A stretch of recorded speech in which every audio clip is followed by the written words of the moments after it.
fits into that category, you'd like to find out how you can be a part of the program, well, why don't you drop us a line, address it to a Let's Talk program in care of Vaughan Radio, P.O. Box 195, Charlestown in Nevis, or give us a call. Our numbers are 1-869-469-1616 and or 1700. And by the way, those will be the numbers you'll use to be a part of this evening's discussion. Thank you all again for joining us. This is your voice in the community, Talk That Get Results. With regard to your participation in the show, we encourage you to call in on the numbers listed 1-869-469-1616 and or 1700. Here's a suggestion. You have a question or a comment, you can get a pencil, piece of paper, write it down so that you're well organized. And when you're getting in the show, you take as little time as possible so we can accommodate as many of you as we can. We ask only, first of all, you respect yourselves and then respect others, because we will not accept anything that we deem is not within our broadcast standards, but we encourage you to always be forceful with your point. Thank you all again for joining us to your voice in the community, Talk That Get Results. By the way, you can follow our Facebook page and our YouTube channel for a live video stream of this program.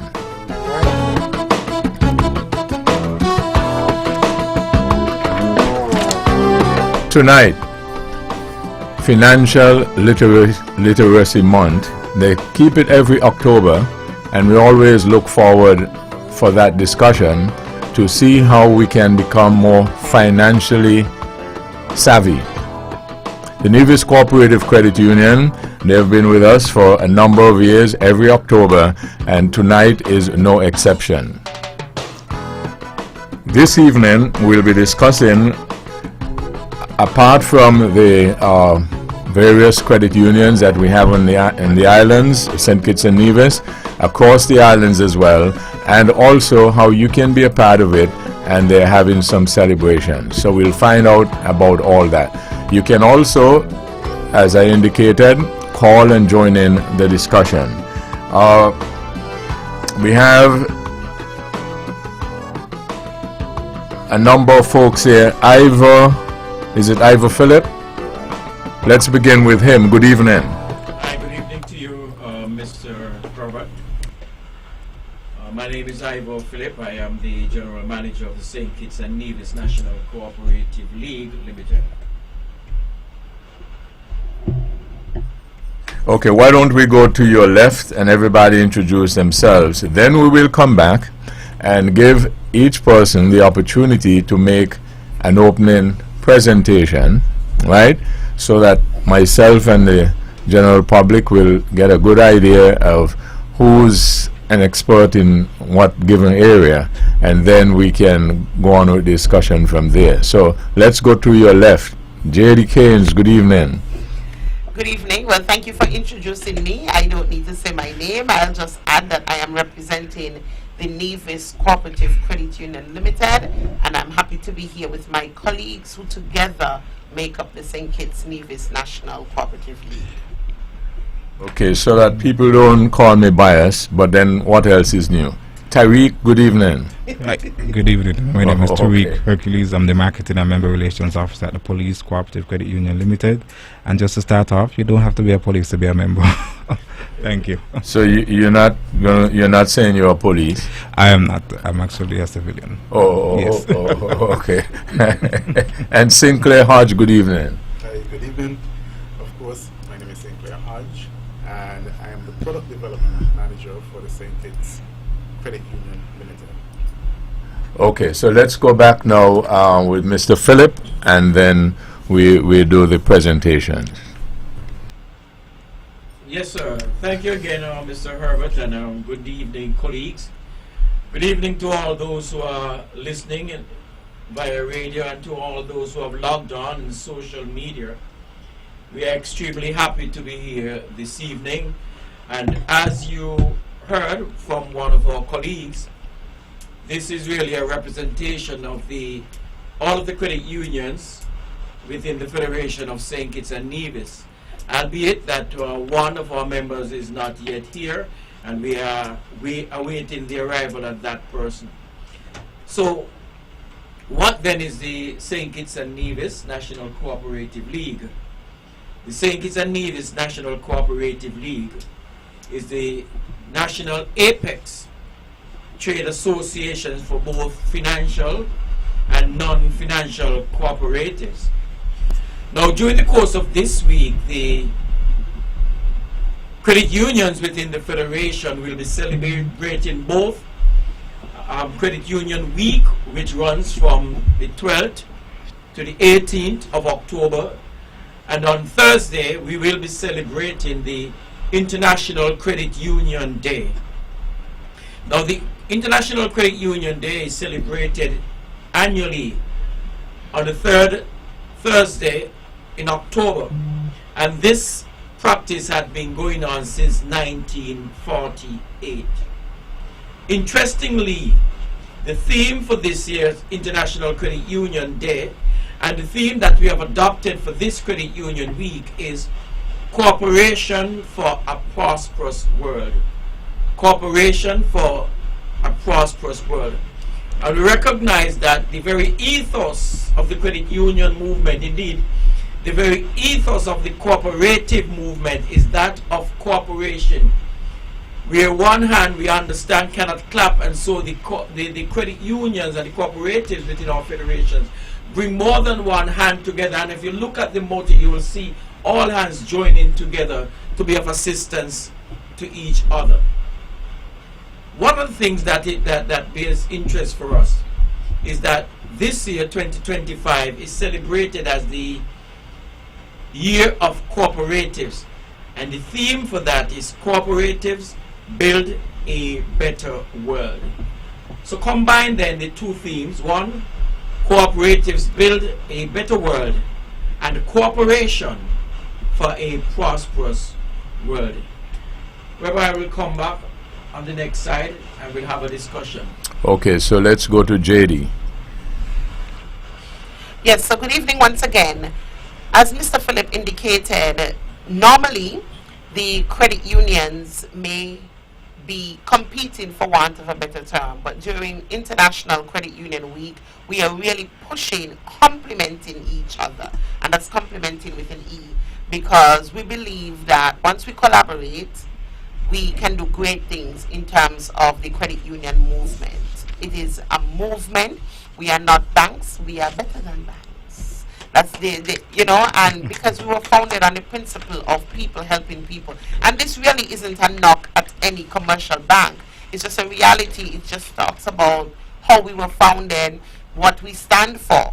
We have some guiding principles that govern how we do things. And that is the reason why we set the third Thursday of October annually aside to really celebrate the movement and really push education as it relates to the credit union movement to our people. Notice you won't find us saying customers, you will hear us saying members, because when you are part of the credit union movement, you're a member, you're a shareholder, and so that is a common term that we use. And I'll pass it now to my colleague, St. Clair.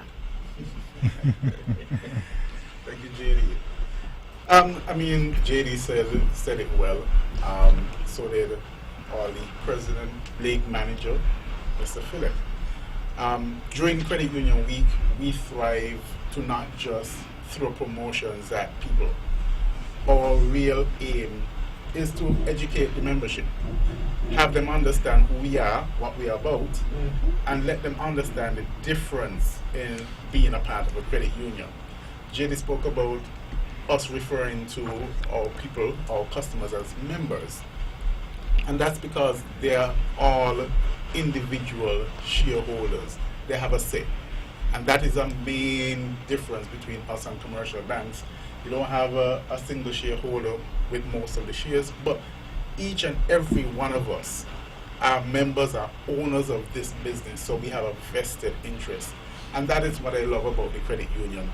We had a presentation with a school today, and we were able to translate that message to students from 14 years old up to 16 years old, give them the foundation of financial literacy and what it means in the real world to them. And we could see that they were very appreciative. and it's something that they're going to take in and hopefully regurgitate for years to come. So this is why we're here, this is what we do, and at the back end of it all, of course, we have some beautiful products and services that we have for our people and our members. And if you're not a member of the credit union, don't worry, you are welcome. All are welcome. Yes, and I'll just piggyback on that statement that all are welcome.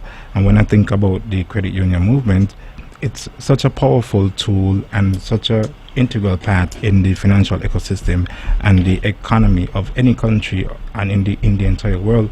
When we think of credit unions, one of the other things that differentiate us from the banks is our concern for the community, which is also a cooperative principle. So with that concern for community, we go beyond just let's say donating, etc., but we integrate ourselves in the community so much so that we feel the burdens that the community feel, and we try to more or less create solutions to those everyday issues. So when I look at the credit union, I see the credit union as a part of the more or less like we help to equalize with the equilibrium in the economy, and there cannot be an economy without a credit union. A credit union, as JD said, we are better than a bank, and there are so much more benefits that the credit union have, like the democratic control. So a lot of members understand that they are owners of the credit union, and not just owners, but they are also family in the credit union. So I like to refer to my members as family and always greet them with a warm smile, because you're not to us, you're not another transaction. And when I think of when you go in a bank, etc., it feels so transactional, like, you know, they're just waiting to go to the next person. But when you enter into a credit union, you feel a sense of hope, a sense of belonging, a sense of family. So that's one of the benefits of a credit union. Another benefit is the emphasis of the credit union on member education. And when we talk about the activities that we have planned, some way, some form, each of us will talk about a member education initiative, because education is important, and that's one of the reasons why we're here today, just to speak more about what the movement is all about and educate those who are listening. So thank you. Okay, so we also, before we get into the full discussion as well, we also are aware that you have some events to celebrate, so why don't we do those? Okay. All right, so in terms of our events at PCCU, we have a full week of events. We started Sunday with church, and church was actually a joint service in St. Kitts at the St. George's Anglican Church. I mean, with anything, we should always start giving thanks to God for another year, being able to give back to our members, etc. Then, yesterday, we had our digital launch on Inside Scoop. So if you connect with us on Facebook or Instagram at PCCUKN, you'll be able to see the rebroadcast of that. And then today we did volunteer day at the Terry Williams Primary School, and that was a really uplifting experience to fellowship with the students and then give back to a project. They're actually trying to revitalize their playground, and you know, with learning there needs a bit of a balance. So at the PCCU, we're happy to help them to revitalize that playground. Then on Thursday of this week, Thursday, October 16th, I'll be right here again in Nevis at the St. Paul's Anglican Church, where we'll be doing our outreach and member appreciation, because at the PCCU we have members in St. Kitts and also Nevis. And as I mentioned before, you don't have to be a police to be a member. So you could be a teacher, doctor, lawyer, whatever it is, and you can be a member of the PCCU. And I have developed this new slogan which says the U in PCCU stands for you, and also at PCCU we are here just for you, right?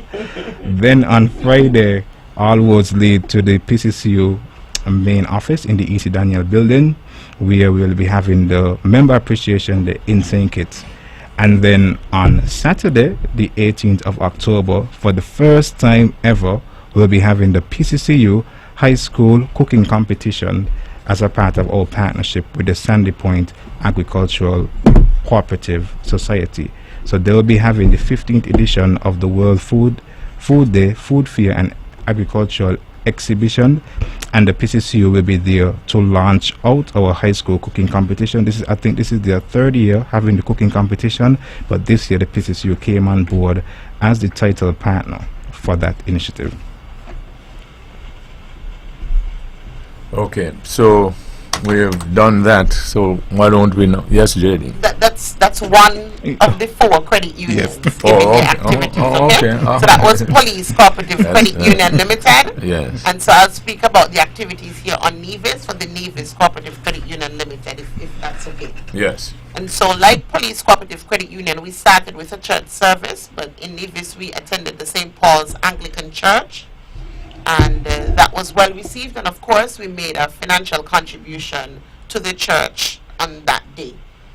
On Monday, we had the official opening of Credit Union Week, and at NCCU we had our annual presentations and donations ceremony, where we presented financial gifts to the Nevis Island Administration Social Services Department, specifically the Seniors Division. As we know, this is the month that seniors are really recognized, and extra emphasis is placed on them during the month of October, and so we gave a financial contribution to the activities. Also, for the very first time, we contributed to the child foster care program that's been organized by the government. We recognize that there are 18 children currently in the foster care system here on the island of Nevis. That's a big number for a small island, and we want to do our part to help with that program. And so on Monday, we solidified that support. Also on Monday, we presented 4 students with scholarships. This is an annual activity that has been taking place since 1989, but this year it was renamed the George Sidney Newton Scholarship Award, and that's in recognition or in honor of our recently retired and long-serving General Manager, Mr. George Sidney Newton. And so we congratulate the 4 young people who are the recipients of that award: Michaela Bailey and Duchess Hutton of the Charlestown Secondary School, and Javon Jones and Malia Blake of the Gingerland Secondary School. Our contribution to them will go throughout their secondary school journey, right up to 5th form, and then if they attend the Nevis 6th Form College or the Clarence Fitzroy Bryan College, we assist them there as well, including funding their examination. So you realize that we do things a little bit differently. We may not always be able to sponsor the big activities, right? Right, fellow credit unioners? We may not always be able to sponsor the big activities that are held nationally, but we like to ensure that our dent is where it hurts, okay? Or, well, as a matter of fact, not hurts, but where people can feel it in a warm way. Also on that day, we had the grand launch of our Adopt a School recipients. Now, this is a program that started last year where we have vowed to adopt 2 schools every year. Last year, the inaugural year, the Ivor Walters and Charlestown primary schools were randomly selected, and this year the St. James and St. Thomas's primary schools were randomly selected. So we will be adopting them for 1 year, helping them with various projects. Also on Monday, we made our annual donation to the Alexandra Hospital, the lone hospital on Nevis, and so we are proud of that continued support. So it was a busy day for us on Monday. Today, Tuesday, we are here on the Eastern Caribbean's Powerhouse Vaughan Radio, but earlier today we were on another radio station, 2020 Vision Radio, and of course we had some social media trivia giveaways, and that will continue throughout the week. Tomorrow I am inviting all who are able down to the credit union parking lot for our health fair, and this is done in collaboration with Dr. Linton Leiber Jr., who is the grandson of founder Wilbur Edmund Ingle Blackett, and the Health Promotion Unit on Nevis. The services are free of charge to everyone, members as well as non-members. And we're also going to do some photo taking if you so desire. We'll have a special photo booth so that you can stop by and just capture the moment. And of course, I mentioned our trivia giveaways. On Thursday, International Credit Union Day, we'll hear from our president, our newly elected president, Mr. Colin Walwyn, will deliver a radio and television address. We'll also have a community outreach initiative here on Nevis, and then in the afternoon at 1:30, we will join our colleagues here, my colleagues around the table at Freedom FM. On Friday the 17th, we are winding down. That will be dubbed our Member Appreciation Day, where you can stop by and receive tokens. We'll continue with the photo booth as well.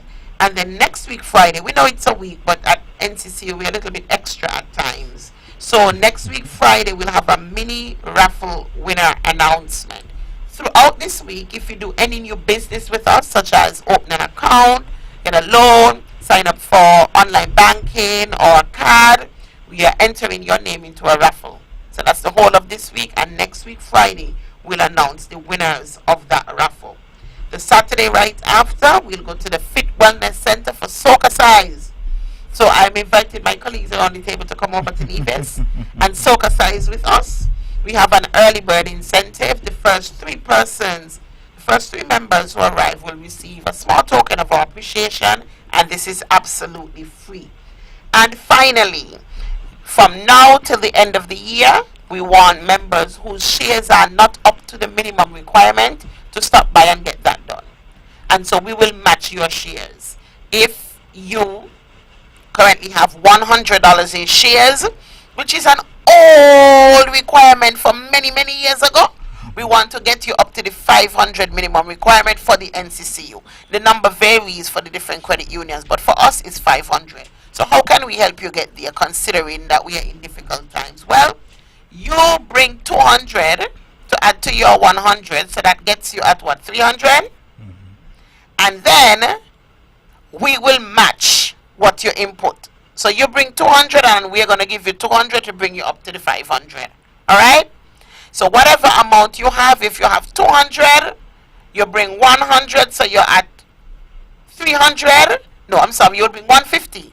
And then we will match that to get you up to 500. And that's to the end of the year. And so now I go to my colleague St. Clair for his activities. I don't know why she let me come after her. But nonetheless, we are family. So now, at the Sakers Credit Union, we have our activities, and like our colleagues, we celebrated the church service on Sunday at the Anglican Church in St. Kitts. And then on a Monday, we had our radio interview at ZIZ. And this was our opportunity to present our products and services, as well as to offer some member education on ZIZ. Then on Tuesday, today, we had our visit to the Keon High School, where we were able to impart some financial literacy knowledge to those students and have an engaging discussion with them. We got some members out of the students, so that was great. Wow. So they catch on very quickly. So it was heartwarming to see how the youngsters were really engaged in the conversation and really interested in financial literacy. Then we are here, of course, on Vaughan Radio, and we are so happy to be here with Vaughan Radio, the studio, and all its listeners, talking about the credit union movement. And this is what we are about, talking about the movement and the things we do. And then on Thursday is International Credit Union Day. And this is when we would have some tokens given away to our members and snack plates. So we encourage you to come and do business early so that you can get your token and your snack plate, because if they run out, it's not our fault. So come early, do your business, and you'll get your tokens and your snack plates. Also on Thursday, we will be doing a virtual launch or announcement of our revamped scholarship program. Now, we've always had a scholarship program, but it's been a little ad hoc at times, and then every time at our AGM we offer a one-time scholarship. But now we have rebranded it, and we are coming back even better. And as our colleagues have mentioned, that we are entwined in the community. Sometimes we're not there to sponsor the big events, but we want to make an impact. Yes. And this scholarship is really geared to giving those students who really don't have the financial means that opportunity to have a chance at a real solid education. And this scholarship would be for the entire duration of high school. And I'm giving you a sneak peek because during the high school there will be a caveat where those students will be able to come in and have an internship with us to learn life skills, to learn the business skills. So we want to invest not just money, but we want to invest in the people, building capital, human capital for the future so that our communities can be better going down the road. And then finally on Friday, we have our health fair that will be at Bladen Commercial Headquarters. And that is when you can get your health checks done free of cost. And of course, this is in partnership with the Ministry of Health and Tickets. And this is where you get your blood pressure checks, you get all of your health checks done at the headquarters, and of course, again, free of cost. So pass by the St. Kitts Credit Union anytime this week. You know, we'll be happy not only to welcome you to the activities, but show you the way. And finally, something that we've been doing for years that I think this Credit Union Week needs some highlighting. And again, we are ingrained in the community, and we've started a breakfast program since COVID times around 2020, and we have not stopped it to date. So, with the Beach Island Primary School, we provide hot meals, hot breakfast every single day for the students. Every single day, because we want students to be able to come to school and not have to focus on the gas pains that they're having, but to focus on their education. Education is key. So from the breakfast program on to the scholarship program, we want to give children a chance to be better. We are people helping people, and we are put the money where our mouth is. Nice.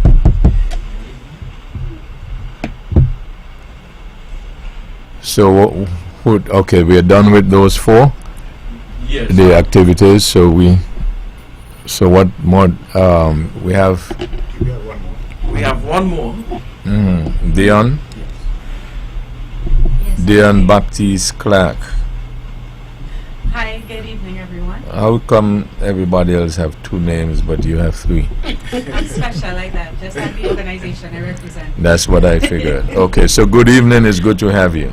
Thanks, nice to be here.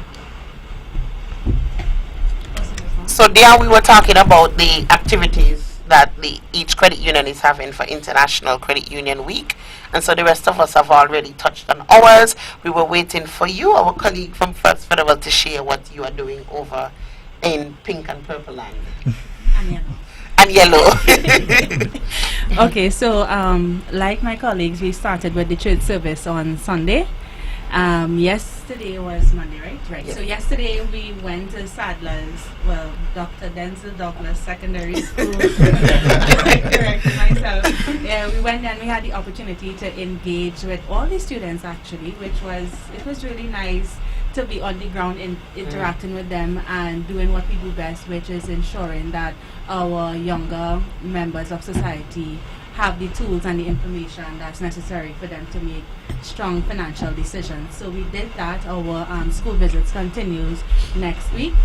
Also this week, well, we're here tonight and later this week on Thursday for International Credit Union Day. I'll be joining my colleagues for the other radio interview.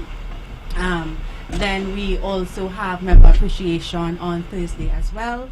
And we would also be sharing some messages from our CEO, Ms. Dawn Williams, and probably a couple of the members of our management team.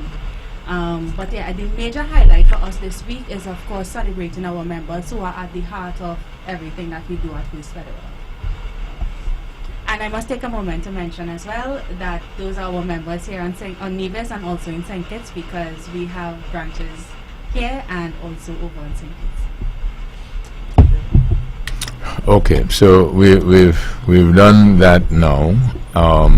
Did you have any activities for your credit union for this week, or Dion? No? That's what she just mentioned. Those Okay, are what so- she just mentioned for First Federal. And including those that's to come. Yes, So that's yes. that's it. Yeah, for that's it for okay. us. So we're taking care of all that, right? Yes. Okay. So, Mr. Philip, now we're now going to a more detailed discussion. Correct? Correct, sir. Okay, so what we got, because you see, I have a particular question I ask every year and I would like to get an update on it and to know how we're doing in terms of that viewpoint for the credit unions. I see we have 5 or 6 represented, 5? Four credit unions represented here this evening. How many are less than 5 years old? Any? No. Okay, good. So we have not increased over the past 5 years or so, right? In terms of number of credit unions No. No. in the federation. Okay. What I want, the thing that always intrigued me in reference to the credit unions, and when you hear discussions, just normal discussions throughout the society, and where we find we have difficulties in people cooperating together, coming together, and even form other businesses. We're in the tourism business, one of our main, and sometimes you hear people discussing and say, well, why can't some local entrepreneurs come together, find the capital, and do a big development like that? And then you begin to hear of the local expressions, why not me, partnership is leaky ship. And you find the unwillingness to do that. It always fascinates me, especially Nevis Cooperative Credit Union. How old are we, JD? 53. 53. And is 53 going strong? Yes. And I argue that some of the same people who now you ask to join and form another business, they tell you things like that. So I'm fascinated, and intrigued. How is it in the credit unions? People don't have that fear. What is interesting, Mr. Herbert, is that it's not only in the credit unions. We have to go back to the genesis of what we call of what is the cooperative movement. For the credit union is only one arm of the cooperative movement. Good. So the credit unions are the financial cooperatives. We also have the non-financial cooperatives. And the idea that you just put forward is very interesting, because there are cooperatives within both St. Kitts and Nevis that are doing well. There are cooperatives that have been in existence for over 25 years, and they are doing well. A common theme or thread that will be running through our discussion this evening is one of self-help, one of people helping people, one of mutually working together, one of democratic control. And these are all threads that underpins the cooperative movement, yes, underpins the credit union movement. So if persons are willing to work together, there's a saying that thief does not like to see thief with long bag. And that comes right back to what you are saying, that partnership is leaky ship, because some persons prior to venturing into such organization always expect the lion's share. What the cooperative movement, what the credit union does, is level the playing field. It levels the playing field in terms of control. One man, one vote. The credit union AGM is the place where each member determines what happens to their credit union. And so, being the democratic institution that it is, it provides the opportunity for all and sundry to come on board and to ensure, or to be encouraged, that there will be no leaky ship. I've often said to people that, you pass up the credit union and you go and you do susu, partner hand. And then you go to the social media and you cry, oh, now with my money. But a simple solution for that would have been to walk up the road. If you're in Charlestown, you walk up the road, and up the road you're going to find the Nevis Cooperative Credit Union. But also, you're going to find the First Federal Cooperative Credit Union. And in St. Kitts, the same thing pertains. You walk across the road, you're going to find police, credit union. Further across, you're going to find St. Kitts Credit Union. And right beside them, you're going to find First Federal. It does not take rocket science to say, listen, let me go and put my money in the credit union where I know that the monies will be safe. But the self-help philosophy that you mentioned, on which the credit unions were built, ain't that the overall philosophy of the society when we started as a people? Because remember that when slavery was over, if it is over as yet,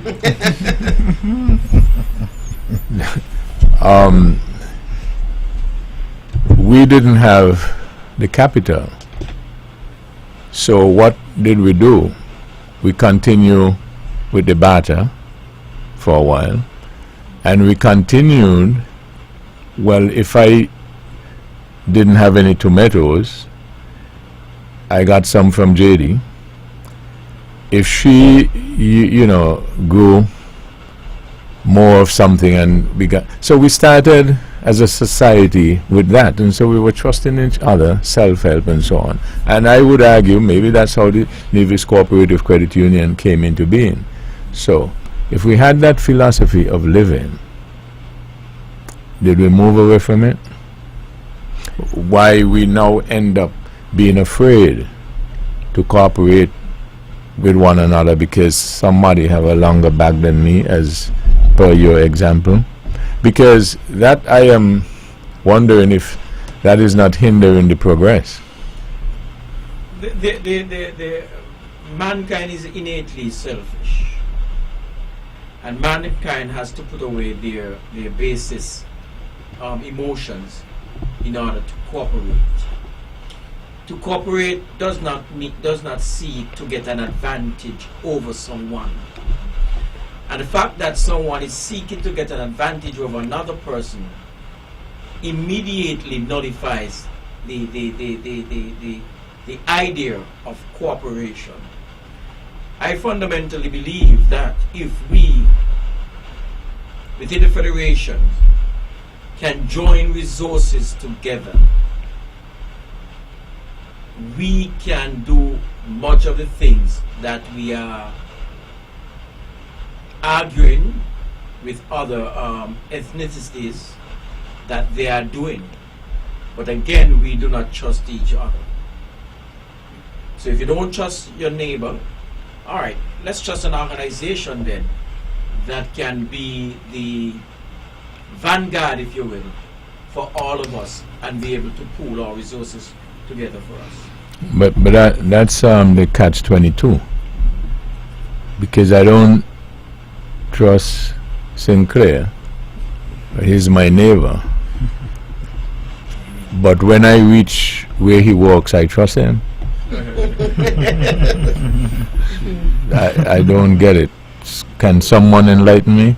Because I'm just thinking aloud as to whether or not, if we can unlock that, we can make better and faster progress. Well, to be honest, sorry, ladies first. Oh, thank you. If I may, just to go back to the reference that you drew to slavery, I think that sadly, many generations on, we are still suffering from residual trauma from the days when we were colonized. I think it's so innate in us, we were taught to fear the power that exists within us.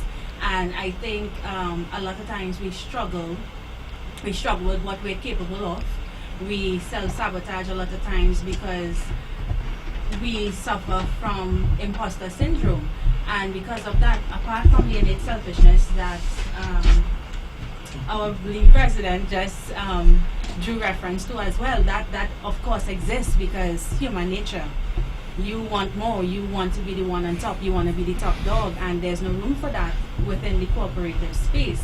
However, I think if we were to continue our education and re-education efforts, I think it's only a matter of time before more people start to see the benefits of collaboration and cooperation in the truest sense, not just paying lip service to it, but actually giving into the very premise upon which the credit union movement is built. Then I think we would start to see the true benefits of what we are trying to do, and we would be, I guess, surprised by how far we could go. So how the comment that you started out with, how you explain that we're still in bonds and we don't have the same exploiters as leaders? We have our own leaders, not correct? No, you see, again, I'm not saying, and this is just a general statement, and nobody is going to stone me. Right. Well, they can stone me, so I would ask. So what I'm saying is, every time I hear the expression that we're still experiencing the hurt, but I'm not so sure if I was around then. You won't. Right. So how am I still experiencing that? I was very clear. I said it's residual. So Uh-huh. if ignoring things that happened in the past, yes, you may not have been around. I for sure was not around during those times. Right. But the fact of the matter is, these are things that happen, and in a lot of instances, a lot of it was not really addressed. The expectation is it happened so many years ago that has nothing to do with you. Your grandmother probably wasn't even alive in those days. But the fact of the matter remains that certain frameworks were put in place, certain things were stripped from the people that would have gone before us, and that would have informed the way that they lived, that would have informed the decisions that they made. And of course, now we come in, people like us that come in after, our lived experience might have been theirs, but we are now living in what came because of the experiences that they themselves had. So I don't think we could deny that there is some level, and there are people who use it as a cop-out. I'm not disputing that. That's what I'm not disputing that at all. There are people who use it as a cop-out to stand in the way of their own self-actualization. But what I'm trying to say is that it's a very delicate balance. You can't ignore it, but at the same time, you have to acknowledge it, not use it as a crutch for not going as far as you could go or achieving everything that you could accomplish. And I just think it's something that we need to pay a lot of attention to as well. And it is important, you think, that we ought to be able to recognize it even if it comes in a different form? I'm not sure I understand your question. So the slavery that I had brought up from the beginning, and which we are continuing to discuss, it was actual chains and whip, etc. on plantation. Yes. No, it's figurative. Right. So I was asking, educated as we are, is it important for us then to realize that it might still be with us or still on its way, but it's in a different form, so we have to be able to recognize it? Most definitely. I agree. So let me try in, and I want to kind of rein in the conversation. And back to your initial question about why individuals can't cooperate, but the institution, they will go to the institution. And it's simply, one, trust, and two, it's an institutionalized trust. So whereas I walk the streets in a regular t-shirt and a pant, and everybody would respect or disrespect me in their own way. But if I put on a police uniform, everybody stand up straight and make sure that Mhm. they're on their P's and Q's. Same way, if me and my friend here decide, look, we can start up a little business, let's start up a little cooperative, does he have the will to trust me and to go into this with me? But then we go to an institution and he said, that institution has been around for years. I realize that they're giving dividend every year consistently. I don't trust them. So I think that is where it lends to your comments. Right, but you would agree that before you become an institution with great experience of 50 years, you had to be one of 5 years and 1 year. Correct. And that is where I am talking about in getting more of these things started, right? And you know, expanding the economy. How are we with the expansion of credit unions? How are we surviving and or thriving in the face of banking laws, financial, you know, red tape and stuff like that? How are we doing? That's an interesting question, Mr. Herbert, and I'm gonna. Each credit union can drill down and look at it from the individual basis, but I will think I look at it from a more macro level. The credit unions is saying it's a nevis, part of what we determine to be a global brotherhood, sisterhood, a global organization. We recognize that globally there are 74,000 credit unions. They are in 104 countries. They have a membership of 400. The credit union membership globally is 411 million. Now when we come down now to the region, the Caribbean region, there are 220 credit unions, of which in St. Kitts there are 4. There are membership of 2.9 million in the Caribbean, while in St. Kitts we have 39,000 members. What is interesting is that, and you are asking a fundamental question, how does, and I'm paraphrasing, how does the credit unions within St. Kitts and Nevis contribute to the overall economics of the island? So we have in total assets residing in our credit unions $699 million. That's million with an M. $699 million. Could you imagine then that 39,000 persons have amassed within their organization 699 million? Not only that, we just came back, the St. Kitts and Nevis Credit Union movement, we just came back in June from a conference that was held in the Dominican Republic.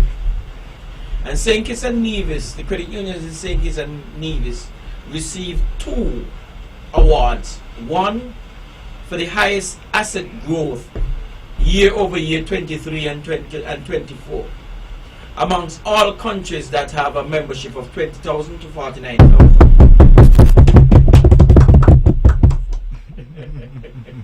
And then the second award that we received was that we had the highest, the credit unions in St. Kitts and Nevis had the highest membership growth year over year. So what we are seeing happening within our federation is that persons are gravitating towards the credit unions. Something good must be happening over there. And so we find that even as we continue to spread the message of unity, spread the message of people helping people, spread the message of membership, we realize that while we're looking at it from our own perspective and we say, I don't think we're doing so well. When we put us up against what is happening with countries within the region of the same ilk, the same level, we realize that in St. Kitts and Nevis, we are knocking them out of the water. And so, yes, our membership is rising, our total savings is increasing. Our total savings increased over 23 to 24 by some $600 million savings 1 year, $600 million. The loans receive 500 and something million dollars. And so we are seeing that persons have that level of confidence within the credit unions because they realize we are not in it for the money. We are not driven by profit. Instead, we are driven by the help, by us being able to help our membership. Mr. Herbert, if I can chime in here. Yes. So, to add to what my colleagues have said, I think it really comes down a lot to education. You see, I'm a credit union grandbaby. Not baby, a credit union grandbaby. And let me explain what I mean. So, the Nevis Credit Union started 53 years ago, I told you. And Mr. Wilbur Edmund Inge Blackhead is credited as the founder. His wife, Mrs. Blackhead, I don't know if you know where she lived, just down the road down there. And so she and others, including her neighbor, I don't know if you know who one of her neighbors was, but that was my grandmother. They used to go around with the small book and the pen, and they go into the communities and they try to register people and encourage people to join the credit union, be part of the credit union movement. I never heard of any story that my grandmother was rich. I always heard the complete opposite. But guess what? There were many others like them who were not so well off. And so someone coming to you of similar means and trying to convince you that this is something that's good for you. The buy-in was easy back then.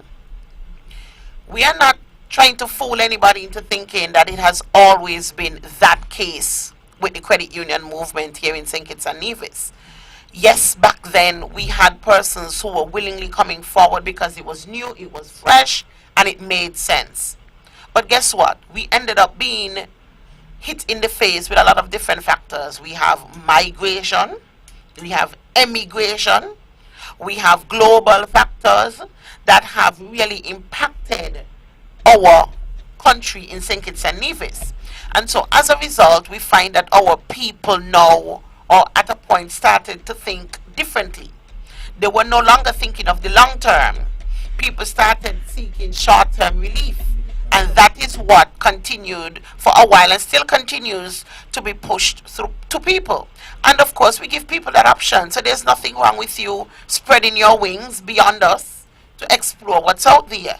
But the reality is, the reason why we are having this significant growth is that people recognize now that that short term and what we are offering you is something tangible, something long term, something that will improve your standard of living and make sure that there's something left in the kitty for your children and your grandchildren. And I think that is really what it comes down to. So we are not pretending that it was always rosy in the credit union movement where people were just flocking our doors. I mean, there are times where, you can correct me if I'm wrong, where we have to sit down and try to come up with ideas of how do we keep afloat considering that the banks have more resources than we do. That's just putting it bluntly. But we recognize that we have to continue our education. We cannot change our ethos, and people will eventually come around. We're not just going to sit back, but people recognize what it is we are doing for them. You wanted to add something? Yes. I'm going to chime in. Just to put the cherry on the top of the icing, as my other colleague said, what's happening in the credit union movement is unique. And it's ingrained even in down to our processes. You know, when people come and ask for loans, well, yes, you're going to have certain instances where people don't qualify. And it's not a matter of us being mean to you. We are saying you don't qualify now, but let us help you and work with you so that you can get back on your feet and we can do business later. down to insurance for your loans. All of those loans are insured to ensure that anything happens to you that you're covered for some portion, if not all of your loans. So down to the actual criteria, when we start to look at our processes, we look at our membership first, and it's always evolving. As JD said, there are external factors that are changing rapidly, and we must adapt and change rapidly, but we must keep the people at the center of our ethos, so that when we make changes, our members benefit as well. So we're not going to have it perfect all the time, but we're working toward it. There's a thought that just came to my mind, that the credit union, the model that the credit unions have adopted from since 1840 something, the model that the credit union have adopted has been working to the extent that there are others, probably wolves in sheep clothing, Mimicking. who with a profit motive are seeking to usurp, if you will, the whole ethos, the whole dogma, the whole principle that the credit union has adopted. Imagine, if you will, about we have within the federation 39,000 persons, and each of us can benefit from a dividend based on what our share capital is. Imagine then, if you will, a private institution with two owners, and all the profit is being pushed back to them. Yet they are coming to the fore, and they are using models that we have perfected over the years, and they are using it to hoodwink. Is that too strong a word? No, you're good. to essentially pull the wool over unsuspecting persons. Yeah. Is there a particular profile for a credit union member? Meaning, when you look across the membership of the credit union, can you determine that type of person is a person who will join the credit union? So I'll share. So before, I think it's the same with my colleagues, when you analyze the data, before it was the meek who inherited the earth. Now you're seeing all walks of life coming to our doors. And of course, we are champions for the meek, but we are also champions for anybody who is willing to become a member and obey the rules and regulations of what we are governed by. So over the years, we have seen that it's not just the meek, but those a little above the meek, and those a little below the meek and the meek, that are walking to our doors. And what we've noticed too is that even what we may consider elites in our society, like you and Mr. Philip and Mr. Herbert, are now actually opening the door and peeping in, Right. to see what's happening in there before they come in late in the afternoon and say, I want to open an account. Don't be ashamed. We're not going to run you. We're going to welcome you. And we now see influential persons and different profiles and statuses walking into the credit union. But we always have to temper, and not expectations, but temper reality to say, we are all about people. So it's not about just coming to get what you want, but we are about supporting the community. We have an ethos that we will stand by.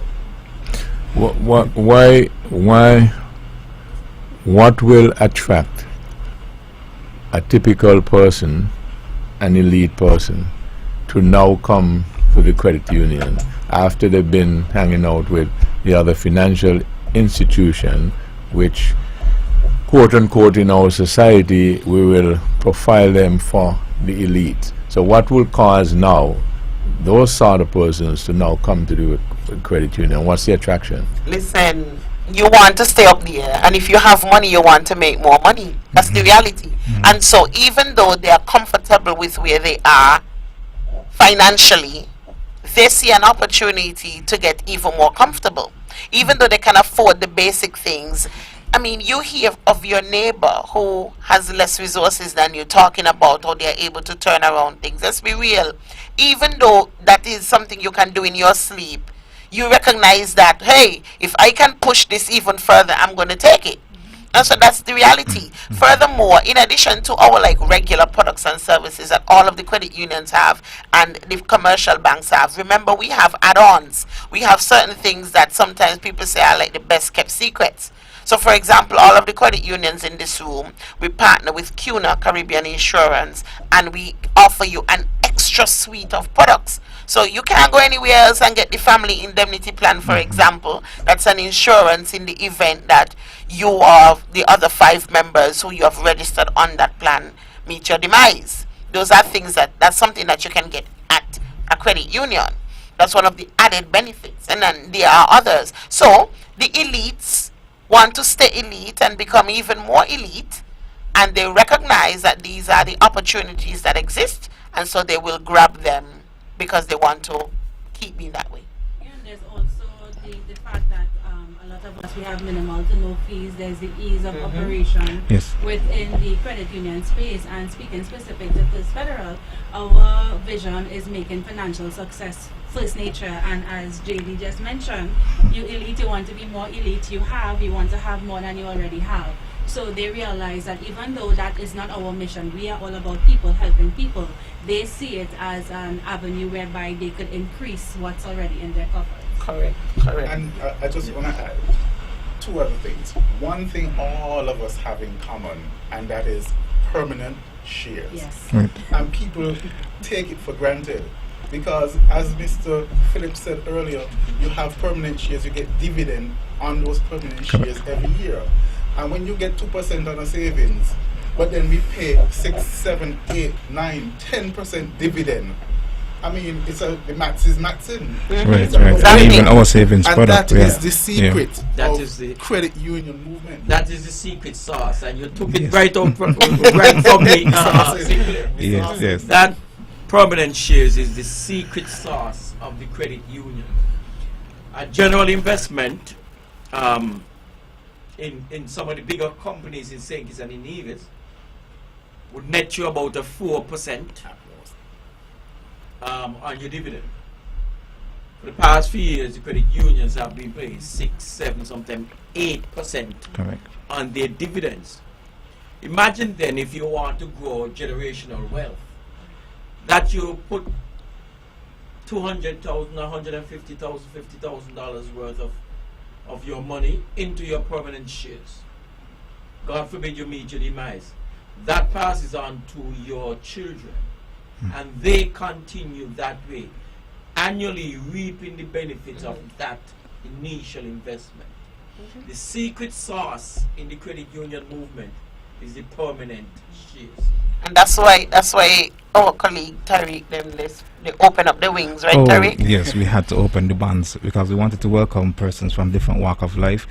Before the credit union, we were predominantly for police officers and their close families, but now we are open. We have opened the bond, I think it was since 2022, correct? And then, so now we welcome you from any walk of life. The fact that you're a member of the credit union, you automatically is a shareholder.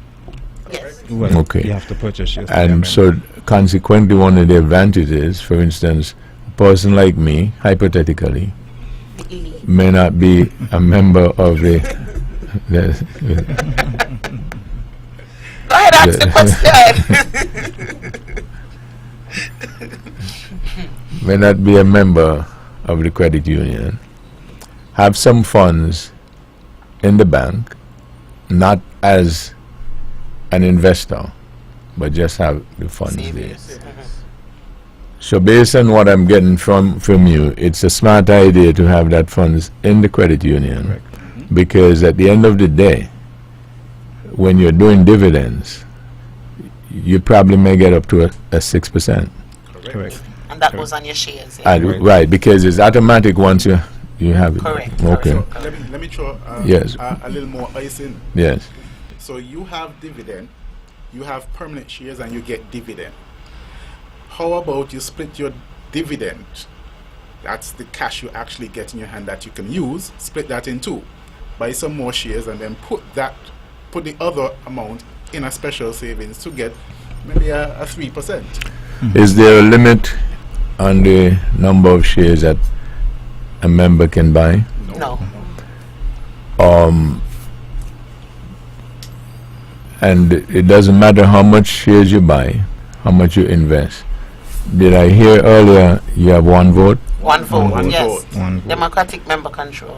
Contrast that to the other financial institution, where the more shares you have, the more power you possess. Correct. Exactly. Okay, so that's a real distinctive. Correct. Yeah. Most definitely. So, on the basis of that, why you not taking more business away from the commercial banks? Because you just persuaded me. But we have, you know, we have between 2015, the numbers escape me fully, but I have them someplace, to 2025, all credit unions have grown about 30% overall. Between 2010 and 2008, right down to about 2015, all growth was incremental. And so now with the problems that the commercial banks have been experiencing, we find that as soon as they, can I say all of that? Like the international banks, let me just take it easy. Like the international, because sometimes I get really, really passionate. Like some of the international banks, after they would have pillaged and then they leave. What we found happening is that a number of persons who had accounts in those banks and did not like the experiences that they had, they switched their business to the credit unions. Yes. And so over the last 10 years, this credit union movement within St. Kitts and Nevis has been growing tremendously. Yeah. And again, that accounts for the awards that we received year 23 over 24. That accounts partially for the awards that we received on a regional basis. So persons are gravitating towards the credit unions. I think there's some instances where some of the services that they would like that they cannot get, for example, cross-border transactions, but we are on the verge of serving that through either a corporate functionality or through the ACH that we are now piloting across the region. So soon, the credit unions will be able to move monies amongst each other and also amongst the commercial banks. I don't know if it has reached your ears, but there's quite a bit of frustration in the amongst the public in opening and maintaining accounts in banks, and also the service that they provide. How easy it is to A, open an account at the credit union, and B, to maintain it.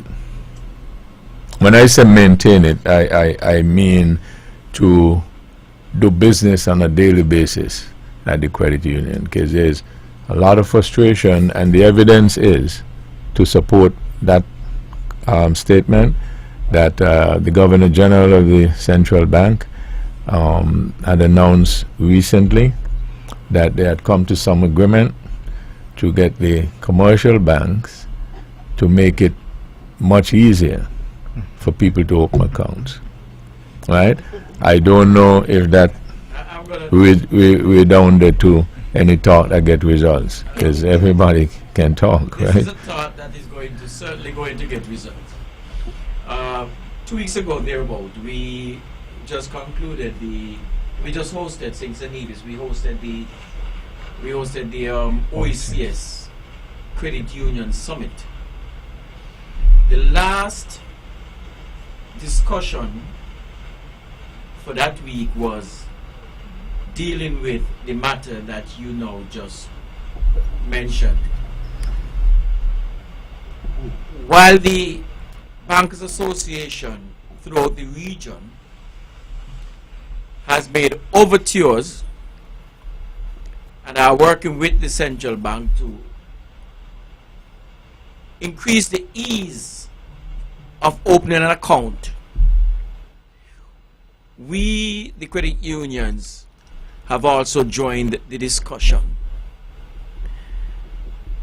And so we find that whatever pertains to the commercial banks eventually will now pertain to the credit unions, because you cannot have two different criteria within one economic or one financial space. So the ease at which they are, and probably they are just leading on it, but eventually it will come down to the credit unions that we too will be able to use one piece of ID to open an account. And so we would not be left behind, because again, during that conference that I spoke about, the president of the regional body, the CCCU, held discussions with the governor of the central bank. And so we are now part of the, while we were not the one to initiate it, we are part and parcel of the whole discussion. And we said to our members that we will not, certainly we will not be left behind. And you know, of course I echo what Mr. Philip is saying, but I also want to add here that there are certain things that, while we acknowledge could be done better, could be made a little bit more comfortable and could be done a little easier, we have to recognize the change in times as well. And so we don't just govern what happens at a credit union level. We have regulators that we answer to, who may not necessarily have that same level of appreciation for our realities, but we have to be compliant.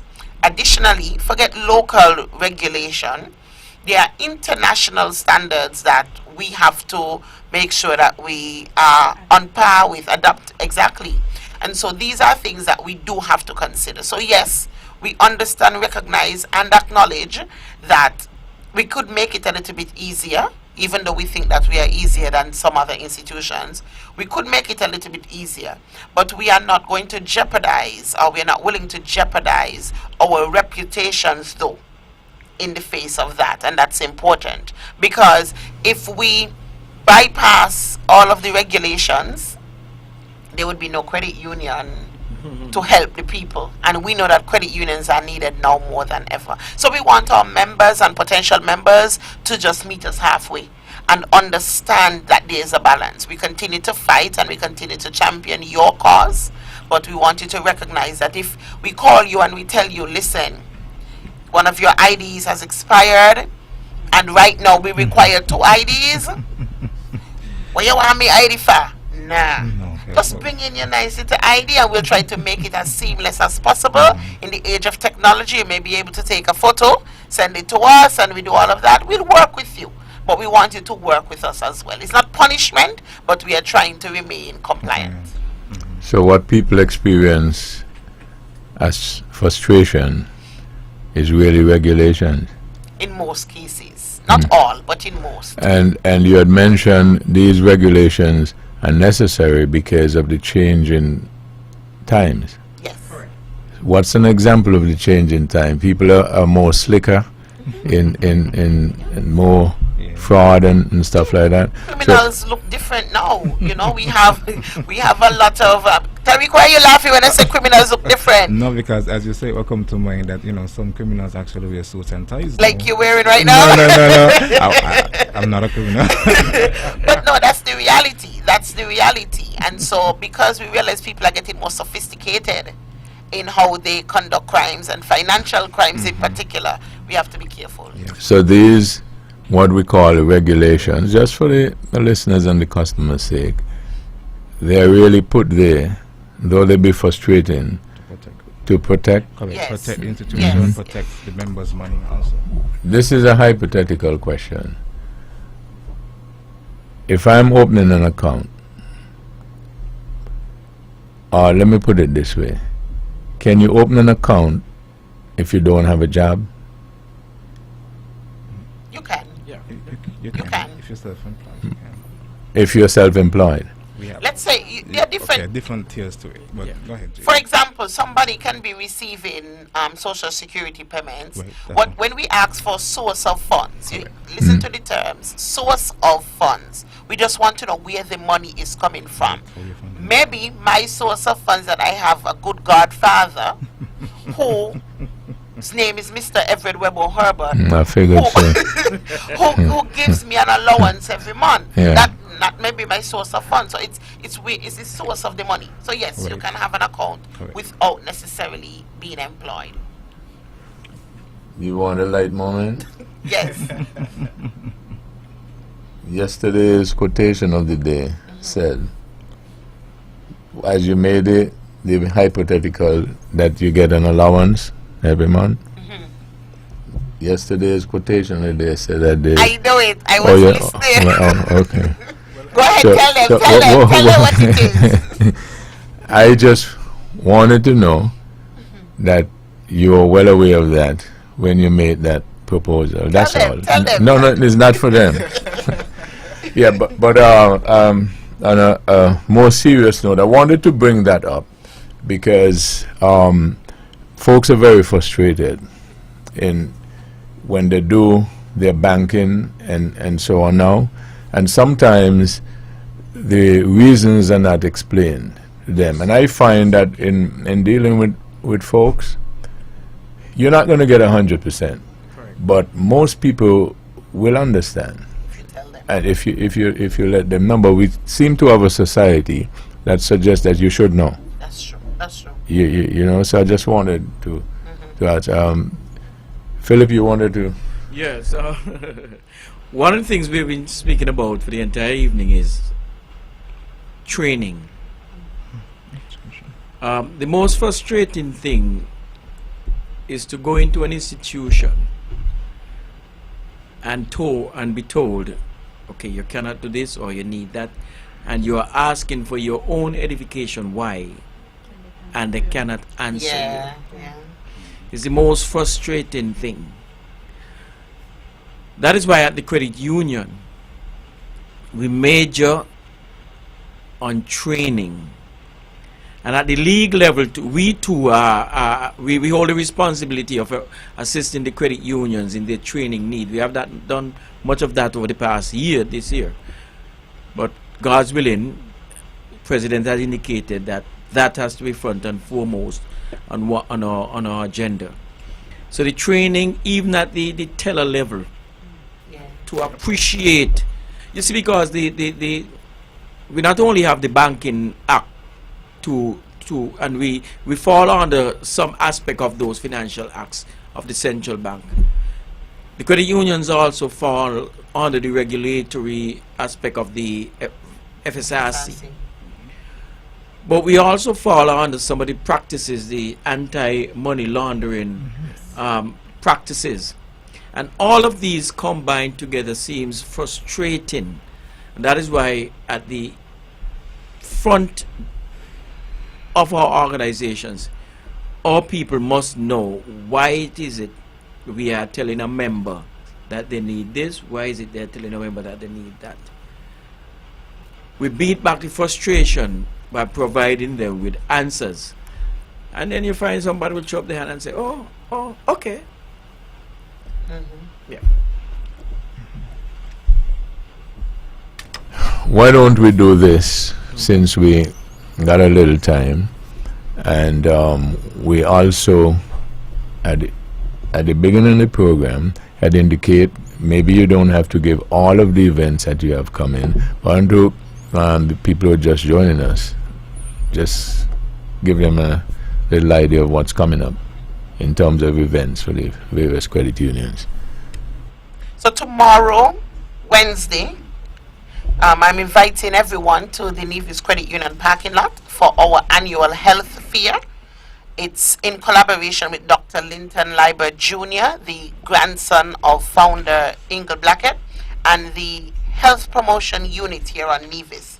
The services are free of cost, and we encourage persons to take advantage. So we are trying to protect not just your financial health, but your physical and your mental health as well. So that takes place tomorrow, and you can always win prizes throughout the rest of the week by logging on to our social media channels and participating in our social media trivia/giveaways. And that's just tomorrow, yes.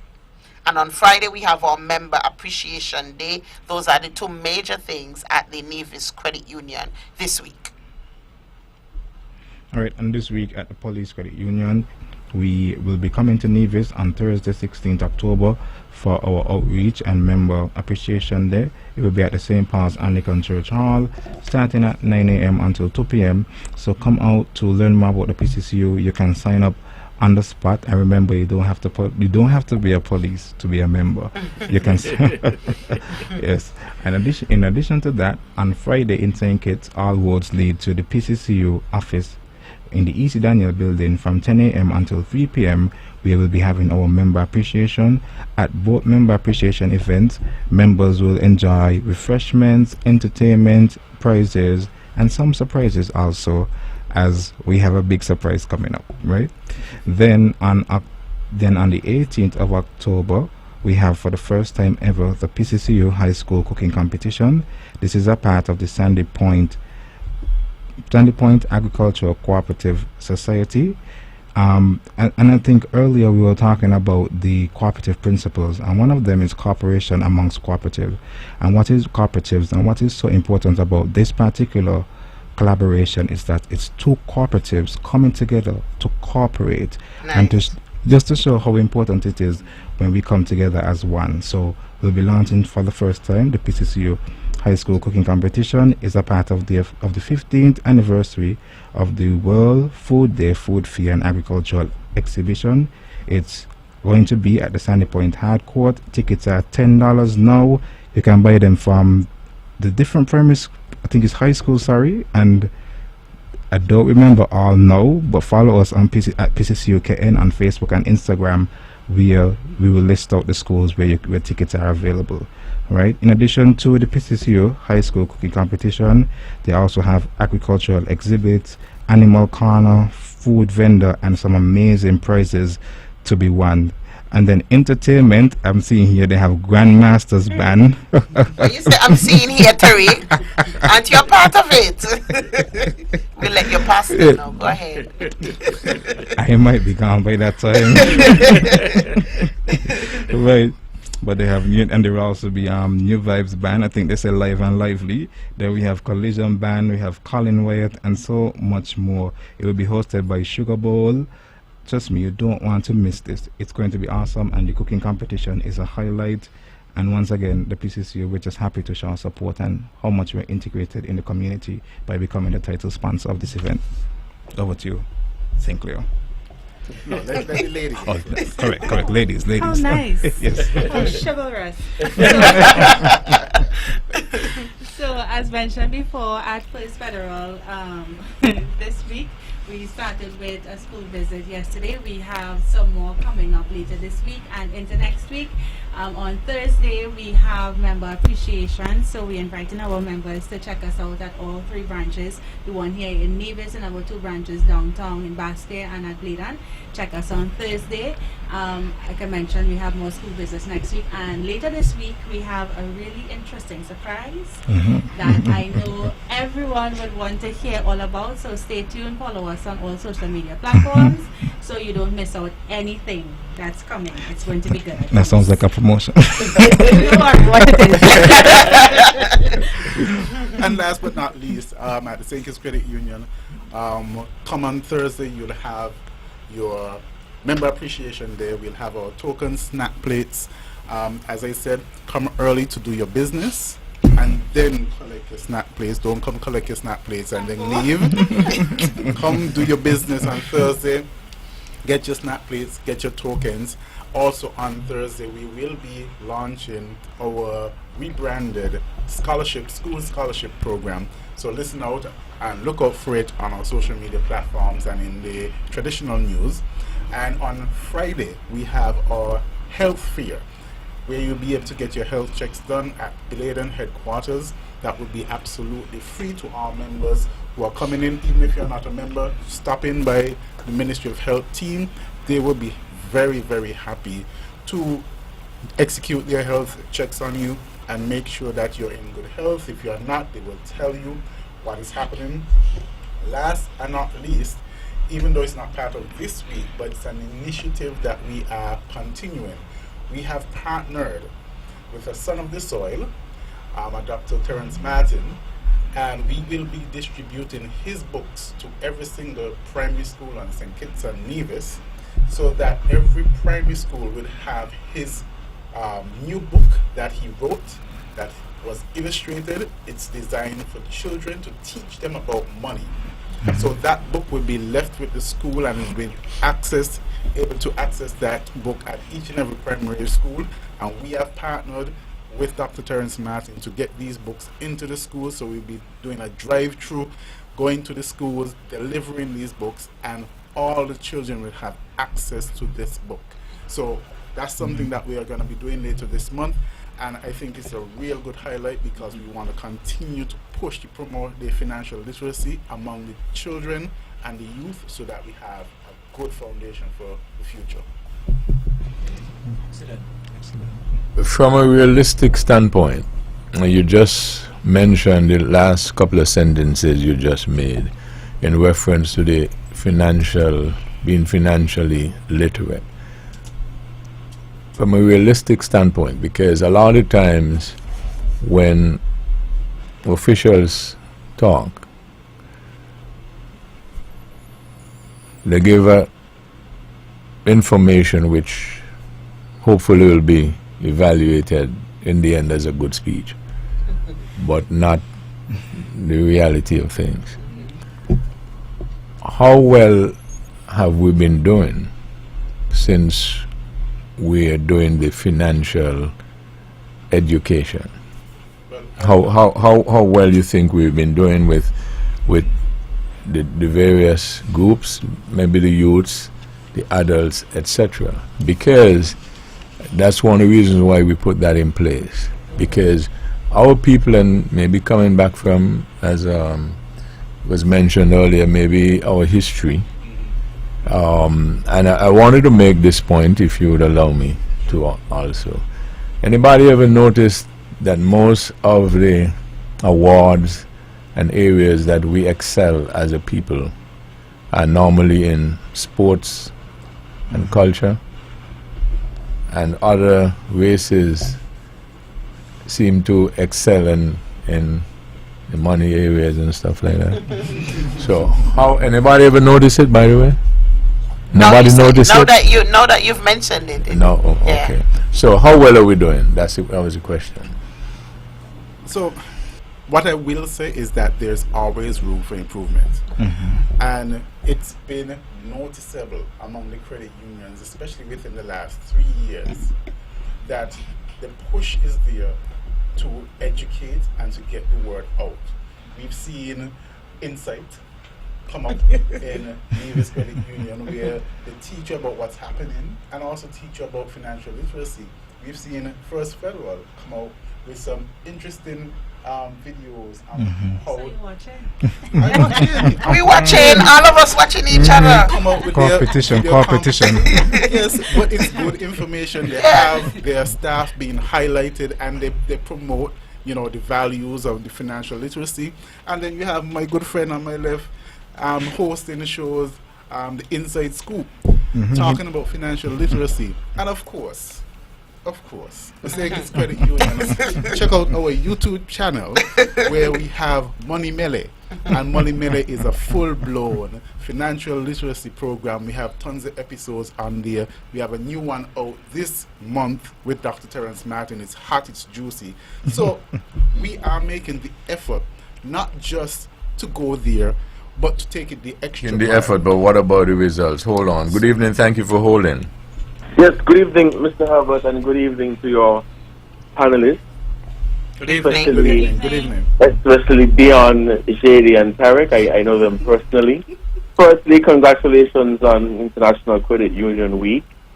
And secondly, because I'll be in sync, Dion, what special offers do you guys have for members of the media for customer appreciation Day? Because I am looking forward to coming up there by First Federal, whichever branch is the one in Bladens and the one downtown.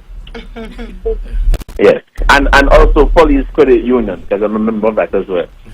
All right, good night. Good night, Mr. Cornelius. I know, right? His voice can't hide. Oh, I'm like, okay, you think we didn't know? Okay, so the offerings vary at the different credit unions, to answer his question in terms of what is there. And yes, we offer treats to our members in terms of refreshments, and of course we also offer some goodies in terms of branded paraphernalia, etc. But we don't want you to forget the information. We don't want you to forget the information. And to go to Mr. Herbert's question, and not to cut off St. Clair, but because this question, the caller mentioned this, it kind of ties into what Mr. Herbert is saying. Even though, like St. Clair said, there's room for improvement, we have to be honest that it is getting through to people, Correct. or else we wouldn't have seen that growth. Correct. The problem, though, is, and we are being realistic, that even though people sometimes know better, they don't always do better, right? Even though people know better, they don't always do better, right? Every time my daughter goes by my mother, she tells my mother tells my daughter a story about when I put eye pencil on my eyebrows when I was a child, and I know I wasn't supposed to do it, and this is so many years later, and she talks about it because in her mind I knew better, but I didn't do better. So the reality is that happens here. So even though Dion and Tariq and St. Clair and JD and others, we are telling people, listen, we want you to think long term. Don't just think tomorrow. Don't just think to Carnival. Don't just think to Thanksgiving. We want you to think long term. They know it, they hear it, but then they come back and they tell you, listen, the reality of the day is that things are hard. And so I had to go into that money that you tell me not to touch until a couple of years. So that's the reality, Mr. Herbert, and we can't escape that. We can't escape that. So yes, we recognize that there is room for improvement, but I do think, though, that the message is getting through. We just have to keep at it to make Right, sure be that consistent. it stays. Yes. Why did you, while you were a child, put eyebrows thing on your pencil on your eyebrows? I was inquisitive. I was inquisitive. So you've been always that way? Me and Eminem over there by you. Oh, okay. Yes. Yeah, but I really wanted to know that, because in terms of the society, we are not seemingly moving apace with the financial investments and stuff like that. In the as the first world do, for instance, a lot of first world persons make their money by money investment. Yeah. That's interesting, Webbo. Yes. As I mentioned just a few minutes ago, we hosted the summit, and critical among that was that 3 of our sponsors were investment organizations, and so we brought them in to have conversations with the credit unions. And so yes, we take the point, and the point was made that in the first world, or in the metropoles, that persons do increase wealth, because you really cannot increase your wealth by 2% per annum in a savings vehicle. You do need where your money is a little bit more and compounded regularly, Correct. so that you can build that wealth. And so we have begun that conversation. The credit unions have been looking at how they can further invest, And so, yes, we do take and appreciate your point. Safe to say that I think we are acting upon it, and within the next few years, well, months, years, we hope to see the fruits that have been born from that. You see, where there is great risk, there tends to be great reward. But, you know, sometimes we teach people, don't take too much of a risk. You know, we tell people, don't take too much of a risk because you don't want to put all your eggs in one basket and then this happens. But the reality is, where there is great risk, that's where the reward comes. Yeah, what my financial teaching tells me, there is something also called calculated risk. Yes, yes. So persons can do that as well. You know, nothing is absolute. Correct, correct. But I think it's really important for the brilliance that we boast that we have needs to be translated now into those particular areas. Mr. Herbert, we also need to have the conversations a little bit earlier. So I was so happy to hear my colleagues say that they went to the schools, and Sinclair said that he got some new members at one of the secondary schools. Imagine that. And the others mentioned as well that they went to the schools. When we do, we need to not be afraid to have the conversations just with adults or even at secondary school, even if we go a little bit younger. And we have a junior savers program that we try to push. That is because that was created so that children can understand saving and money management at an early age within their school unit. And then when they get to the age of membership, they can now upgrade to a credit union. So that's one of the reasons why we started a program of that sort. We are not seeing enough persons really gravitating to this. Parents aren't having the discussions with the children about managing their money, and we want to see more of that. So we are talking to the parents. And you don't know why they're not doing it? Well, we are talking to the parents, so now it is for us to encourage the parents to have that discussion, because I talk to mine about money management, and the colleagues in here who have children, I'm pretty sure they talk to theirs about money management, but we need more of our people to do that. But you would agree the first thing you have to do or have to manage money is what? You have to have the money first? Well, okay, well, I thought so. But you would agree with that? But guess what? A lot of times people think, and I'm glad you mentioned that, a lot of times people think that to save, for example, or to manage your money, you have to have a lot. And that's not true. I realize that it's the people who you least expect. They are the ones who are really good savers, because if it means $5 every week or $25 a month, they are consistent with that. They don't set a goal that is beyond them. They set something that is realistic and they stick to it. I agree. Just to add to what JD is saying, the way that you handle $10 is the way that you're going to handle $1,000 or $10,000. So it's important that we teach our children good money habits so they would carry that with them into adulthood. This generation seriously lacks that? There's a question. It depends. It depends. I'll tell you why. We're speaking, and nothing is absolute, but generally speaking, it depends. When it is mommy and daddy's money being spent, they can't be bothered. But let them get a little summer job with auntie or grandma or uncle, and they start to get a little $10 and $15 and $20, you recognize how much they value the money. They start to say, that costs $50, that's a lot of money, because they realize now that they only have 10. Do you know, this is what I was told. I don't know a lot of things, but people tell me stuff. Do you know, generally speaking, that is what is said of women in general? That what? Is a difference if they're paying the bill. Elaborate. You just said that the kids, once they're spending, so you get it now. Continue, Mr. Herbert. The kids, once they're spending mommy and daddy's money, that's not a problem. You said that? Yes, I did. Okay. But when we are spending our own money, we are a little bit more financially savvy.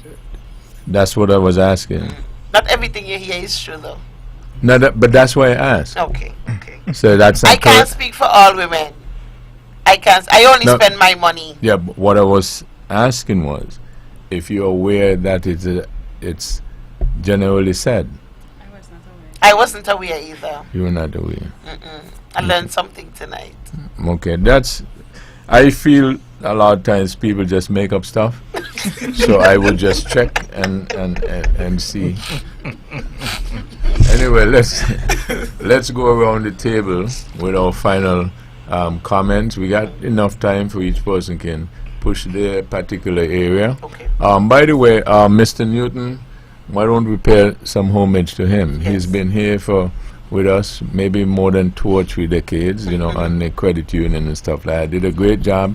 Always looking forward to speak with him, be educated by him.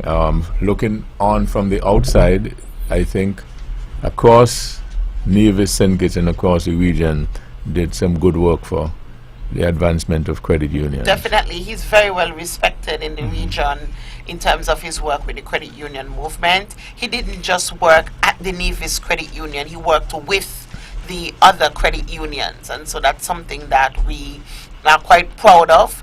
He has left the credit union on retirement with a very, very good record behind him, something that he can be proud of.